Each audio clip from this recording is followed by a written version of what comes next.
சிந்து பைரவி சீரியல்ல இனி எபிசோட்ல என்ன நடந்திருக்கு அப்படின்னு பாத்தீங்கன்னா, இப்ப சிந்துவுக்கு அன்னபூர்ணி கையாலேயே சாமியோட நகையெல்லாம் போட வச்சுட்டாங்க இல்லையா? இதுக்கப்புறம் சாமி என்ன சொல்லுது அப்படின்னு பாத்தீங்கன்னா, வர்ற வெள்ளிக்கிழமை வரைக்கும் இந்த நகை சிந்து கிட்ட தான் இருக்கணும். வெள்ளிக்கிழமை சிந்து கையாலேயே எனக்கு இந்த நகையெல்லாம் போட்டு விடணும் அப்படின்னு சொல்லி சாமி அருள் வாக்கே சொல்லிடுது. அருள் வாக்கு சொன்னதுக்கு அப்புறம் பாத்தீங்கன்னா, நம்ம சிந்து பாத்தீங்கன்னா அந்த சாமி காலில் விழுந்து ஆசீர்வாதம் வாங்கிக்கிறாங்க. அதுக்கப்புறம் தான் அந்த சாமி மலை ஏறுது. அப்படி சாமி ஆடிக்கிட்டு இருந்தவர் அப்படியே அதே இடத்துல மயங்கி விழுந்து அதுக்கப்புறம் தான் எழுந்திருக்கிறாரு. இதுக்கப்புறம் தான் சுமங்கலி பூஜையே நடக்குது.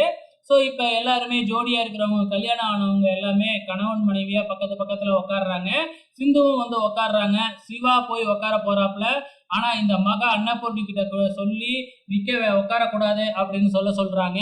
அப்ப அந்த பூசாரி இருந்துகிட்டு, இல்ல சிந்து பக்கத்துல சிவா உட்காரல அப்படின்னா அவரோட உயிருக்கே ஆபத்தாகும் அப்படின்னு சொன்னதுக்கு அப்புறம் பயந்துகிட்டு சிவாவை சிந்து பக்கத்துல உட்கார அனுமதிக்கிறாங்க அன்னபூர்ணி. அதுக்கப்புறம் என்ன, சுமங்கலி பூஜை நல்ல சிறப்பாவே நடந்து முடிஞ்சிருது. சிந்து ஆசைப்பட்ட மாதிரி இந்த சுமங்கலி பூஜையில கலந்துக்கிட்டாங்க. அதுக்கப்புறம் என்ன, அன்னபூர்ணி எல்லாருக்குமே பாத்தீங்கன்னா பூவு புடவெல்லாம் தானம் பண்ணிக்கிட்டு இருக்கிறாங்க. ஸோ நம்ம சிந்துவும் போய் அன்னபூர்ணி கையால ஒரு புடவையும் பூவும் வாங்கிக்கிட்டு பயங்கரமா சந்தோஷப்பட்டுக்கிட்டு இருக்கிறாங்க.